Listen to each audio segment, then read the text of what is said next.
There are some other features of Hebrew poetry to watch out for as you read. And examining it this way, you actually get a lot more out of the poetry if you're aware of what's going on. Often when we read, we just kind of rush over things, but taking some time to look through the Psalms, especially the one that you are going to do your interpretive paper for, is very helpful. Another aspect of Hebrew poetry is the use of word pairs in the parallel line. So here we have hear and give ear are a word pair. All you peoples and all inhabitants are a pair. Low and poor are a pair. High and rich. My mouth and my heart are a pair. Wisdom and understanding.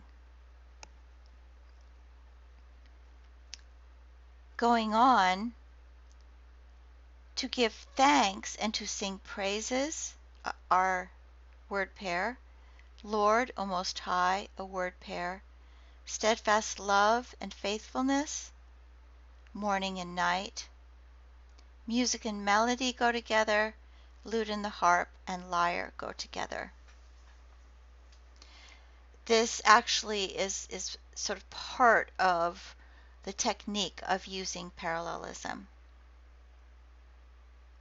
There is something else which is called chiasm, and this is where the word order is switched. So here, for the Lord knows, the verb comes first, and then the way of the righteous, the object. But in the second line, the object comes first, the way of the wicked, and then will perish.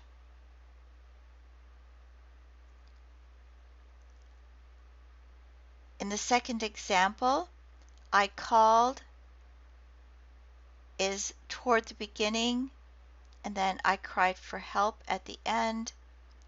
Upon the Lord is the end, to my God at the beginning of the half verse. Another technique that is found is to use what is called an inclusio. That means that a passage can start and end with the same verse, as for example in Psalm 8, O Lord, our sovereign, how majestic is your name in all the earth, is in both verses 1 and in 9. There are some passages in Lamentations and in Psalms that use what is called an acrostic, and this is hard to recognize if you're not reading in Hebrew because it's totally impossible to translate. What some of the Psalms do, what some things in what passages in Lamentations do, is they construct the poetry so that either each line or each verse, or as in Psalm 119, 8 lines at a time, all begin with successive letters of the alphabet. So here, the first line in Hebrew begins with the first letter of the alphabet. The second half of the first verse begins with the second letter of the alphabet, and so on. In Psalm 119, the first 8 lines begin with the first letter of the alphabet. The next 8 lines begin with the second, etc. Okay, this points out the craft and the skill which the poet is using.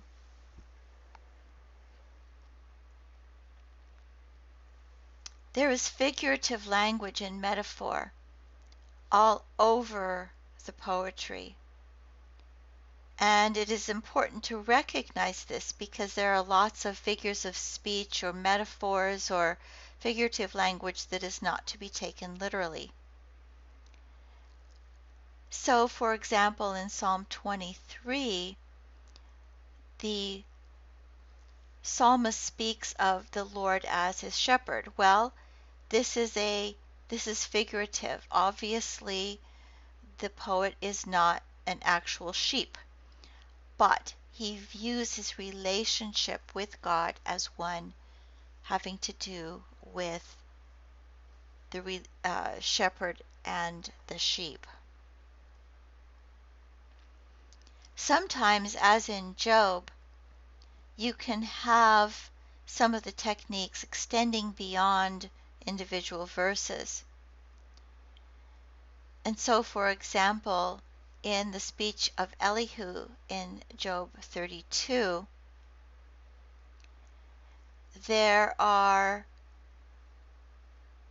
he in the first one says, I am young in years and you are aged. Therefore I was timid and afraid to declare my opinion to you.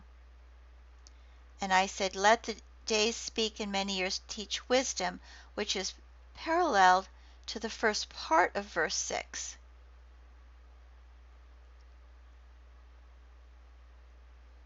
And then 9 is also antithetic to the lines in verse 6, I am young in years and you are aged. So the poetry extends into larger passages.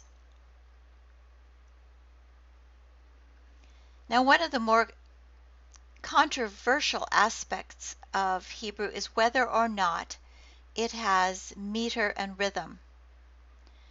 Classical poetry and poetry from other parts of the world can often have a very strict rhythm, meter, which is patterns of stress, or even very strict syllable counting. So, for example, what is called dactylic hexameter, as in Homer's Iliad and Odyssey and Virgil's Aeneid, has what are called 6 feet.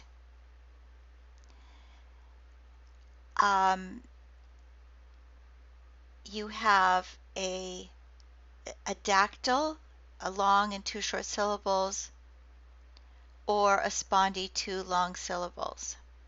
So if you count the stress in an English translation, sing, goddess, the anger of Peleus, son of Achilles. That's 6 feet, 6 stresses.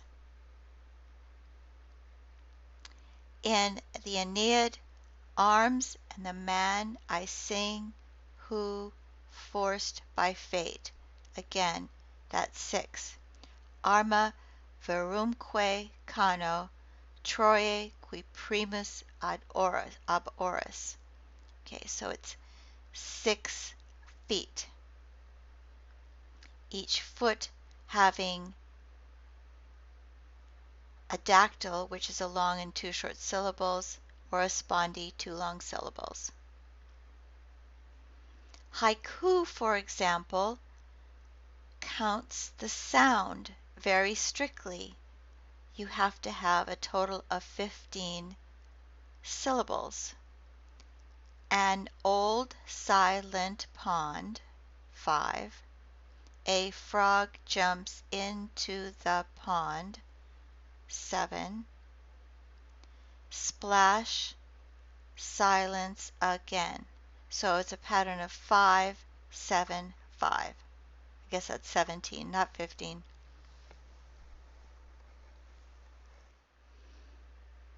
In later English poetry, there was a frequent use of what is called iambic pentameter. So an iamb is a foot if it consists of one unstressed syllable followed by a stressed syllable. Okay? And then a line of iambic pentameter consists of 5 sets of unstressed syllables followed by stressed syllables. So let's look and see how this works out in John Milton. Listen for the 5 stresses of man's, first dis, obedience, and the fruit of that forbidden tree whose mortal taste brought death into the world and all our woe, with loss of Eden till one greater man restore us and regain the blissful seat. Okay, when you read it, it doesn't sound that mechanical, but that is the underlying structure of much later English poetry.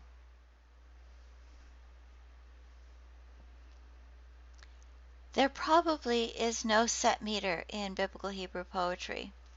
Instead, scholars will talk about rhythm, where because in parallelism you tend to have rather short, terse lines in parallel to one another, sort of by default one ends up with similar stresses, usually 2 to 4, and the lines within a parallelism tend to have the same number of stresses. There is one exception, which is in the lament form. We see this a lot in the book of Lamentations. This is called kina meter, where the rhythm is to have 3 stresses and then 2. Now you have to understand that in Hebrew, this is not syllables, but rather each word has a stress. So in Lamentations 3:25, the 3 stresses are, is good the Lord to those who wait for him, or the Lord is good to those who wait for him. Is good has 1 stress, the Lord has 1 stress to those who wait for him.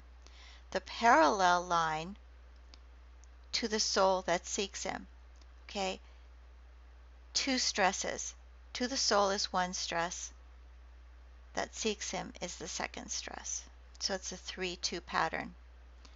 However, you don't really need to worry much about that because rhythm cannot be accurately translated in most cases.